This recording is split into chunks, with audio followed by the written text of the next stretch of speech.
apparently a Catholic private school teacher in Ontario is guilty of misconduct for talking about sex and putting her legs up above her head. Now, I don't know about you, but I mean, that is better than the majority of the stuff you learn in school. Basically, a bunch of students were saying in a tribunal that they brought it up that their teacher would frequently go on these rants about sex and how to have sex, and then would show her flexibility in her legs around her head. I never had a teacher like that, and this is a Catholic teacher. You're going to hell. That's a sin, right? It's a sin because like students are underage and they're not married, so it's a sin. Anyways.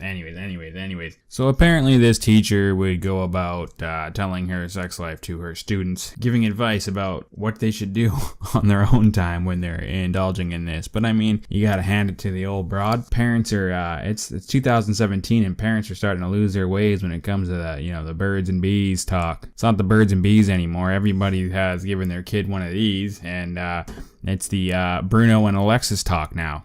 Thing about cell phones is cell phones have a unlimited supply of free porn on them when you're hooked up to the Wi-Fi. The funny thing about that is that these Bruno and Alexis, they give students a false impression of what sex is, especially for young adults that don't have a lot of experience in it. Hell, I never got that talk when I was a kid, and I wish I did, because when I was 16 years old trying that out for the first time, I probably looked like a worm on some hot pavement on a hot summer day, just sitting there wiggling around, trying to get through it and thinking you're awesome. Sounding like a cow giving birth is the way to go. She's probably underneath you thinking, this is my life, this is what I have to look forward to. And then you go to school the next day and you run into your buddies and you're all like, I am the way your son don't need. And it's events like that cause her to date older men. It's not because he's better than you, it's because he's better than you.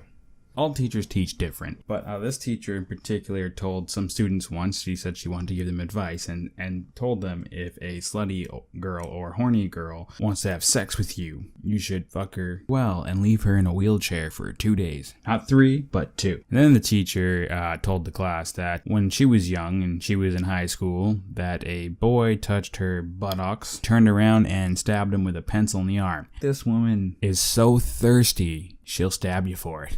She then told the students that she's not into older men because they're wrinkly. So, she's coming for you. She's going to get you. But if you're going to go there with it, if you're going to jump in the sack, your penis has to be at least bigger than her brother's. She says that. She admits that if she looks at it, she's going to tell you if it's bigger than her brother's or not, because she's seen that. I don't know why. At the end of the day, guys, don't go freaking out being like, we gotta get this woman fired. She's retired. She's over 60. She's retired now. But if she wants to get back into teaching, she has to complete a course on professional boundaries with students. But we all know that she is living the life on the street now. That's where she wants it. That's where she loves it. Go, Mrs. Brown.